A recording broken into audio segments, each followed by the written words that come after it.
عزیز دوستوں، بزرگوں اور بھائیوں، کچھ چیزیں ایسی ہیں جن کا قرآن مجید نے بارہا تذکرہ فرمایا ہے۔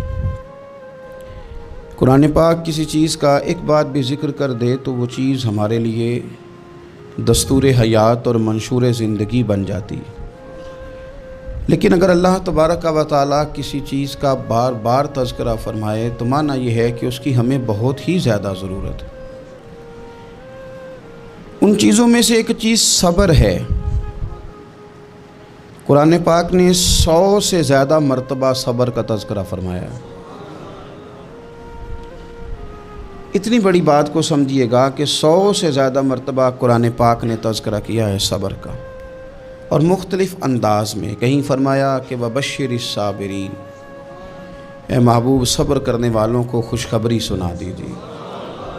کہیں فرمایا اِنَّ اللَّهَ مَعَ الصَّابِرِينَ، بے شک اللہ صبر کرنے والوں کے ساتھ۔ تو مختلف انداز میں، مختلف طریقوں سے اللہ تعالیٰ نے صبر کا تذکرہ فرمایا۔ سوسائٹی کے اندر، معاشرے کے اندر اور مسلمانوں کے اخلاقی رویوں کے اندر اگر صبر کو داخل کر لیا جائے تو ہم محسوس کریں گے کہ ہماری زندگی نہ صرف یہ کہ آسان ہو گئی ہے بلکہ محبتوں والی ہو گئی ہے، چاہتوں والی ہو گئی ہے۔ ہمارے رشتے ایک دوسرے سے ٹوٹ نہیں رہے بلکہ بننا شروع ہو گئے۔ تھوڑا سا صبر بہت ساری چیزوں کو ٹوٹنے سے بچا لیتا ہے۔ قرآن مجید کی جو آیت کریمہ میں نے تلاوت کی، یہ سورہ آل عمران کی آخری آیت ہے۔ اللہ تعالیٰ نے فرمایا یا ایھا الذین آمنوا اصبروا وصابروا، اے ایمان والو صبر کرو، صابر بنو۔ اے ایمان والو صبر کرو اور صابر بنو۔ کیا مطلب؟ پہلے صبر کا مطلب یہ ہے کہ اگر تمہیں کوئی ذاتی تکلیف پہنچے تو اس پر صبر کرو۔ وصابروا، اس کا معنی یہ ہے کہ اگر دشمن کے مقابلے میں کسی اور کی طرف سے کوئی تکلیف آئے تو اس پر بھی صبر کرو۔ پھر فرمایا ورابطوا، اور ہمیشہ کمر بستہ رہو، اسلامی سرحدوں کے پہرے دار رہو۔ واتقوا اللہ، اللہ سے ڈرتے رہو۔ لعلکم تفلحون، اس امید پر کہ اللہ تمہیں کامیابی عطا فرما دے، تم فلاح پا جاؤ۔ یا ایھا الذین آمنوا اصبروا وصابروا، اے ایمان والو صبر کرو اور صابر بنو۔ صبر کرو، صابر رہو، یعنی جو ذاتی تکلیف آئے اس پر بھی صبر کرو۔ اور مصابرہ کا معنی سامنے سے آنے والی تکلیف، اگر بیماری آ گئی، کوئی پریشانی آ گئی، کہیں کوئی اپنا دنیا سے چلا گیا تو یہ ذاتی تکلیف ہے، اس پر بھی صبر کرنا۔ اور اگر اپنوں نے، بیگانوں نے کوئی تکلیف پہنچا دی، کوئی اذیت دے دی، وہ اذیت کئی صورتوں میں ہو سکتی ہے۔ تانا بھی ایک اذیت ہے، طنز بھی ایک اذیت ہے، کسی شخص کے بارے میں غلط کلمہ کہنا بھی ایک اذیت ہے، اور مقابلے میں کھڑے ہو جانا، لڑائی کرنا، یہ بھی ایک اذیت ہے۔ اس پر بھی صبر کرو۔ ورابطوا، اور اس طرح کرو کہ کمر بستہ رہو، جد و جہد کرتے رہو۔ واتقوا اللہ، اللہ سے ڈرو۔ لعلکم تفلحون، تاکہ تم کامیاب ہو جاؤ۔ صبر جب آپ کرتے ہیں نا اور صبر کا ارادہ کرتے ہیں تو اللہ تعالیٰ صبر کی توفیق بھی عطا فرماتا ہے۔ ہم نے یہ دیکھا ہے کہ ہمارے پاس نعمتوں کی کمی نہیں، ہمارے فریزر خوراک سے بھرے ہوئے ہیں، ہمارے دسترخوانوں پہ انواع و اقسام کی چیزیں چنی ہوئی ہیں، ہماری الماریوں میں کئی ہمارے لباس تیار شدہ لٹکے ہوئے ہیں، ہماری جیبوں میں ہماری ضرورت کا سرمایہ اللہ نے ہمیں دے دیا ہے۔ لیکن اس کے باوجود جو لوگ ایک دوسرے سے پیار نہیں کر پا رہے، جو ایک دوسرے کے قریب نہیں جا پا رہے، تو اس کی وجہ یہ ہے کہ صبر نہیں رہا، حوصلہ نہیں رہا، کسی چیز کو برداشت کرنا ہمارے مزاج کا حصہ ہی نہیں رہا۔ اور پھر چونکہ امت مسلمہ نے انقلاب برپا کرنا تھا، دنیا کو پیغام حق دینا تھا، اگر ان کے اندر حوصلہ ہی نہیں ہوگا، اگر انہیں صبر ہی نہیں کرنا آئے گا، استقامت ہی نہیں ہوگی، کہیں رکنا ہی نہیں آئے گا، تو یہ میدانوں کو سر کیسے کریں گے؟ کامیابیاں کیسے ان کا مقدر بنے گی؟ رمضان المبارک میں بھی ماحول یہ ہو کہ افطاری سے 1 گھنٹہ پہلے نظر پوری ٹک جائے گھڑی پہ، اور تھوڑا سا بھی صبر مشکل ہو۔ اور رمضان المبارک میں سحری کے وقت میں اگر دہی والی دکان پہ بھی جھگڑا ہی ہو رہا ہو اور شام کو سامان خریدنے میں بھی اگر بحث ہی ہو رہی ہو، تکرار ہو، جھگڑا ہو، تو پھر سیکھا کیا؟ پھر وہ جو ہمیں تربیت دی جا رہی تھی کہ ہم نے صبر کرنا ہے، تو پھر ہم نے اس میں حاصل کیا کیا؟ حدیث پاک سنیں گے آپ کی طبیعت بڑی ٹھنڈی ہوگی۔ میرے نبی پاک صلی اللہ تعالیٰ علیہ وسلم نے ارشاد فرماتے ہیں کہ جو بندہ سوال سے بچنا چاہے گا، ارادہ کرے گا اللہ میں نے کسی سے نہیں مانگنا، فرمایا جو سوال سے بچنا چاہے گا رب اسے سوال سے بچا لے گا۔ اور جو لوگوں سے بے نیاز ہونا چاہے گا، کہے گا یا اللہ مجھے دنیا داروں کا محتاج نہ بناؤ، اپنی بارگاہ سے عطا فرما۔ جو لوگوں سے بے نیاز ہونا چاہے گا اللہ لوگوں سے بے نیاز کر دے گا۔ اور فرمایا جو صبر کا ارادہ کرے گا اللہ اسے صبر کی توفیق بھی عطا فرما دے گا۔ ارادہ تو کرے، پروگرام تو بنائے، توفیق تو اللہ دے گا۔ جو صبر کا ارادہ کرے گا اللہ صبر کی توفیق بھی عطا کر دے گا۔ اور حضور صلی اللہ تعالیٰ علیہ وسلم فرمانے لگے یاد رکھو کسی بندے کو جو بہترین تحفہ دیا گیا ہے نا، اگر کسی کو کوئی بہترین عطیہ ملا ہے تو پھر اللہ تعالیٰ نے اسے صبر عطا فرمایا ہے۔ یہ بہترین تحفہ ہے، اس سے زندگی سنور جاتی ہے، اس سے انسان باوقار اور مطمئن ہو جاتا ہے، اس سے اس کے شب و روز آسانی سے بیتتے ہیں، وہ دنیا کی پک ڈنڈیوں سے آسانی سے گزر کے اللہ کی بارگاہ عالی مرتبت میں سرخرو ہو کر حاضر ہو جاتا ہے۔ لیکن اگر بے حوصلہ ہو، صبر نہ ہو، پھر نقصان روز بروز بڑھتا ہے۔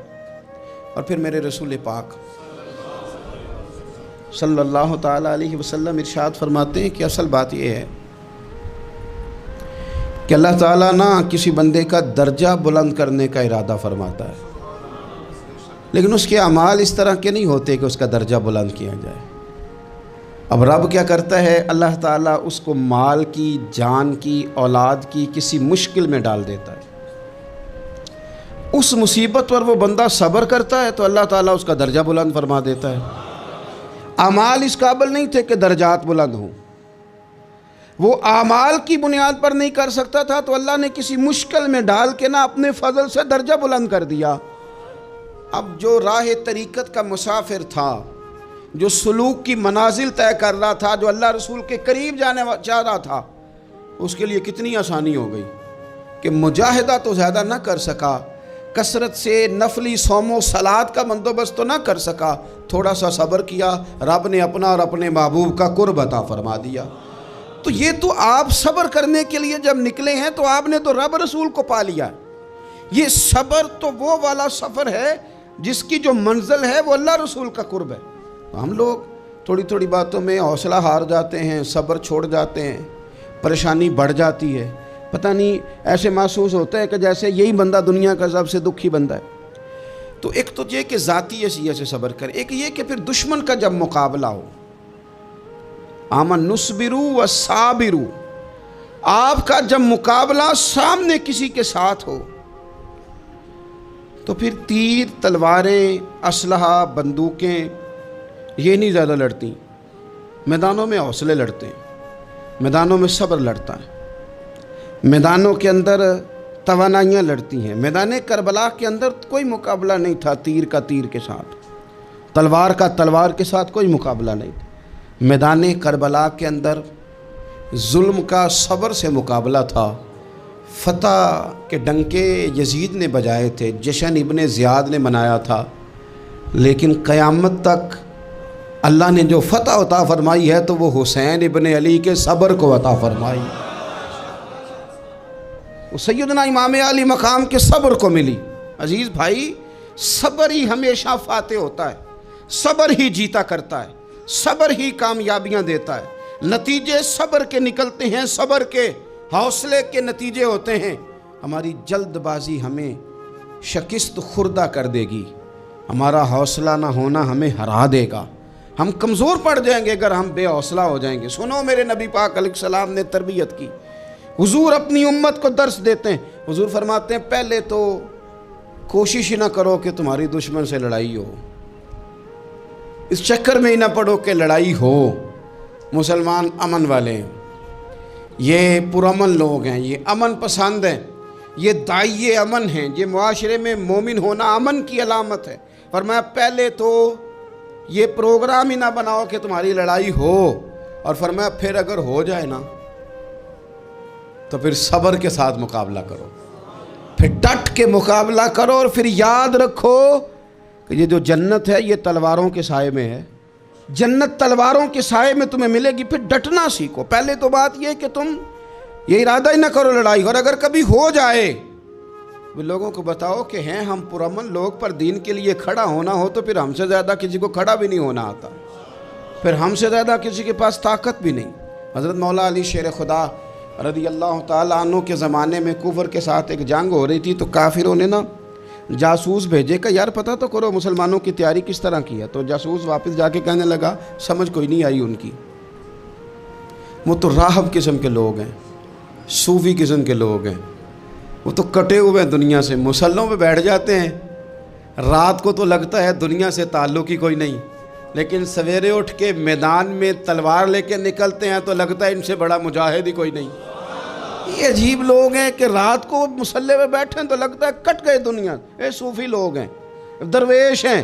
یہی مسلمان کی شان ہے، ہو ہلکا یاراں تو برے شم کی طرح نرم، رزم حق و باطل ہو تو فولاد ہے مومن، ادھر آ ستمگر ہنر آزمائے تو تیر آزما، ہم جگر آزمائے۔ ہم تجھے اپنا حوصلہ بتاتے ہیں کتنا، دیکھ ہمارے حوصلے سے ٹکرا کے دیکھ یہ کتنا طاقتور اور مضبوط ہے۔